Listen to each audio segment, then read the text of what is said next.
بسم اللہ الرحمن الرحیم۔ بچوں، آج ہم ششم جماعت کی اردو بی کے دوسرے لیکچر کا آغاز کر رہے ہیں۔ بچوں، آج ہم اپنے اس لیکچر میں کہانی جس کا نام ہے مینا اور کوا پڑھیں گے، جو کہ آپ کی قواعد و انشاء کی کتاب میں صفحہ نمبر 128 پر موجود ہے۔ بچوں، کہانی پڑھنے سے پہلے ہم اس بات کے بارے میں پتہ کر لیتے ہیں کہ کہانی آیا کیا ہوتی ہے۔ اپنی کتاب کا صفحہ نمبر 127 نکالیے اور اس کے اوپر دن اور تاریخ تحریر کریں۔ کہانی کسی بھی قسم کی ہو، اس کا بنیادی مقصد یہ ہوتا ہے کہ بچوں کو ایسی باتیں ذہن نشین کرا دی جائیں جو آئندہ زندگی میں ان کے لیے سبق آموز ہوں، اور ایسی باتوں کے بارے میں بھی بتا دیا جائے جو ان کے لیے نقصان دہ ثابت ہو سکتی ہوں۔ کوئی بھی زبان سیکھنے میں کہانی لکھنے کی بڑی اہمیت ہوتی ہے۔ کہانیاں دو قسم کی ہوتی ہیں: خیالی کہانیاں اور سچی کہانیاں یا واقعات۔ اب بچوں، کہانی لکھنے کا کیا طریقہ ہے، اس کو ہم پہلے جان لیتے ہیں۔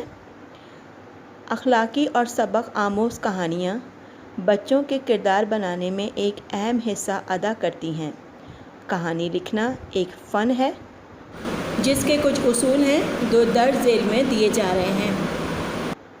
اب ہم اصول دیکھ لیتے ہیں اس کے کہ کیا کیا اصول ہیں جن سے ہمیں کہانی لکھنی آ جاتی ہے۔ کہانی ہمیشہ فعل ماضی میں لکھی جاتی ہے۔ کہانی لکھنے سے پہلے دیے ہوئے عنوان یا اشاروں کو غور سے پڑھیں۔ کہانی کو عموماً اس قسم کے الفاظ سے شروع کیا جاتا ہے: ایک دفعہ کا ذکر ہے، کہتے ہیں کہ کسی زمانے میں، بہت زمانہ گزرا، وغیرہ۔ کہانی لکھنے سے پہلے کہانی کے تمام واقعات نکات کی شکل میں لکھے جائیں، پھر زمانے اور واقعات کی ترتیب سے کہانی دوبارہ لکھیں تاکہ آگے کی بات پیچھے اور پیچھے کی بات آگے نہ لکھ دی جائے۔ کہانی کے اوپر اس کا عنوان ضرور لکھیں۔ کہانی کے آخر میں اس کا نتیجہ یا اس سے حاصل ہونے والا اخلاقی سبق ضرور لکھیں۔ کہانی میں واقعات مختصر لکھیں۔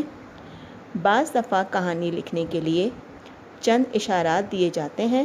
ان اشارات کو غور سے پڑھتے جائیں اور کہانی لکھتے جائیں۔ یاد رکھیں، کہانی لکھتے ہوئے اشارات میں دیے ہوئے واقعات میں سے کوئی لکھنے سے رہ نہ جائے۔